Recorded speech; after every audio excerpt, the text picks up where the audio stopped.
If you are looking for what to bet for the NFL Week 10 Sunday Nighter, you've come to the right place. We are previewing the Steelers at the Chargers, so we'll talk about best bets. We'll talk about that big win the Steelers had against the Colts last week, some injury issues for the Chargers to discuss, and much, much more. Welcome to the channel. Ninja here with Nick Holz. Hit that like button, hit that subscribe button, and if you are looking for picks, Nick is your guy in Week 9 on preview video picks here on YouTube, on picks in his written content, over on oddshark.com, 12-0, up around 15 units. Absolutely insane week. So let's keep that going, Nick. No pressure. But the Steelers are coming off their best win of the season, while the Chargers sort of struggled to put away the worst team in the NFL. Two teams that probably do factor into the AFC playoff picture squaring off here, Nick. But who needs this win more in Week 10? Yeah, both kind of looking at opposite end of the spectrums last week, but heading into this week, I think the easy answer is both teams, right? Because the Steelers holding a 2-game lead over the Ravens, but they play Baltimore twice down the stretch, and those games could decide the AFC North. On the flip side, the Chargers 1 game back of Denver and only a game ahead of Kansas City. So with an uber competitive AFC playoff landscape already taking shape, both teams have to win. The Steelers' defensive DVOA metrics, don't look great on the season as a whole. 22nd DVOA against the pass, 24th against the run, 22nd overall. But they kind of showed up against Danny Dimes and the Colts last week. Among the standout numbers, of course, the 3 picks. So my question is this. Was that win over the Colts a potential turning point for this unit here, Nick?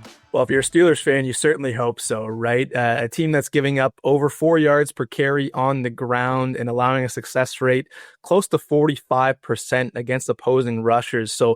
But they kept the Colts and leading NFL rusher Jonathan Taylor to just 45 yards on 14 carries last week. So you hope that's a sign of things to come and maybe a turnaround for the front seven. And with all those guys healthy, I think they make a big impact on Sunday night. We also saw last week the Steelers move Jalen Ramsey to more of a safety role rather than playing corner. And that may have had a big impact on festivities as well. We saw last year how the Ravens kind of pulled Kyle Hamilton a little further back during the season as well, and how that transformed their defensive unit. So maybe a sign of things to come from the Steelers here. But I'm looking at TJ Watt, Nick Herbert, and Highsmith up front. I think they have a massive, massive part to play in this one against the Chargers, especially with that banged up O-line. Yeah, and I want to talk about that. Like, you highlight some great defensive candidates there, but that big blow for the Chargers with Joe Alt going down once again last week. So how much does this guy mean to the Chargers offensive line? Because the numbers so far this season with Joe Alt and without are pretty alarming. Oh, pretty drastic. And it's just a massive loss for the Chargers, who already lost Rashawn Slater early in the year. Mekhi Becton's been banged up. Swing tackle Trey Pipkins also hurt. And now Bobby Hart leaving the game last week as well. So we could see a Chargers offensive line that's playing, 2 opening day starters. And that's not a great spot to be. I mentioned those guys. TJ Watt, of course, is well known, but Nick Herbert leads the league in pass rush win rate, and the Steelers rank 3rd as a team, with 5 guys winning over 15% of pass rush matchups. So that's a tough one for this Chargers O-line. I want to ask you about a couple of potential Chargers guys in terms of prop markets for the week, but I want to start with Orondoe Gadsden. He is quickly establishing himself as a huge tight end weapon on Sundays in the NFL. What do you think about this guy as a potential prop candidate here? Yeah, my guy, Orondoe Gadsden, I watched him play a couple times in person at Syracuse when he was down there. One particular game stood out against NC State. He had something like 8 catches for 150 yards that day, and I knew he was going to be a player in the league on Sundays. That day, he also took on Wolfpack linebacker Peyton Wilson, who now plays for the Pittsburgh Steelers. And this is going to be a matchup on Sunday, folks. Huge mismatch, actually, because Wilson's allowing over 91% of targets thrown his way to be caught, and he's allowed 2 touchdowns on the season already.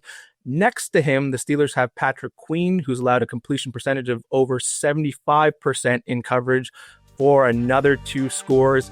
And then we have the fact that Pittsburgh's allowing opposing tight ends to go for over 73 receiving yards per game on the year. So Gadsden looks like a great bet for Sunday night. And his receiving prop at a nice level of 50.5 right now. And you can bet the over on that at Prize Picks. I believe it's minus 119. I mean, his last 4 games, 7 catches for 68 against Miami, 7 catches for $164 against the Colts, 5 for 77, 5 for 68, just his last 4. So that's a pretty good resume he's starting to build here. 450 plus yards on the season, 32 catches. He's really coming into his own. Another guy I want to talk about is in the backfield. Now, Omari and Hampton out until after the Chargers bye. That's in week 12. So your thoughts on Kamani Vidal so far, and any interest in this guy's player props? Yeah, Vidal's been hot and cold. A guy that the Chargers actually cut earlier this year and kept on the practice squad, and then they brought him out once they've had some injuries at the position. With the Chargers O-line just so banged up, playing against that Steelers front 7 that is now fully healthy. You're seeing first-round pick Derek Harmon come into his own. You've got Hayward still there as a stalwart on the defensive line as well. And we saw how well they took away the Colts' favorite run concepts last week. So I'm not ready to get behind Vidal on this night. I mean, if the Chargers are going to win this football game, they'll need to get the running game rolling, but I don't have much faith in it. I'll get to your picks in a moment here. But folks, if you are looking for a little extra edge in your daily sports betting, you've got to check out Prop Professor. And to celebrate the start of the NBA season, you can get it at 50% off for that first month. Prop Professor drops hundreds of plus EV bets every single day, giving you a real shot at finding long-term profit instead of just guessing. For example, there's still a couple of small plus EV plays still available for this one. Chargers first quarter money line 2% plus EV minus 115 over at Caesars. Just an example of what Prop Professor offers for its users. You can sort through plays across the NFL, the NBA, college football, and plenty more, all backed by data. It's got tools for arbitrage betting. It's got a fantasy optimizer, so you can cover all of your angles. And if you want to give it a try, use the promo code ODDSHARK50 at checkout. And remember, 50% off for that first month. But let's talk about picks for this game as we sit here a few days ahead of Sunday Night Football. The Bolts 3-point home faves in this one over at DraftKings, a total of 45.5 with the under at minus 115. Like I mentioned, week 9, Nick, 12-0, up around 15 units. What do you got for this one? Yeah, let's keep that momentum rolling here.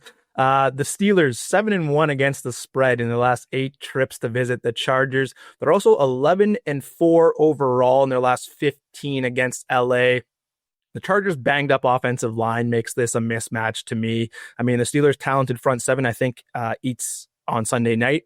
So I'm going with the Steelers +3. You're looking at Rodgers, who's 16-8 against the spread on primetime in the last 5 seasons as well. And they'll be jumping all over those Orondoe Gadsden receiving props.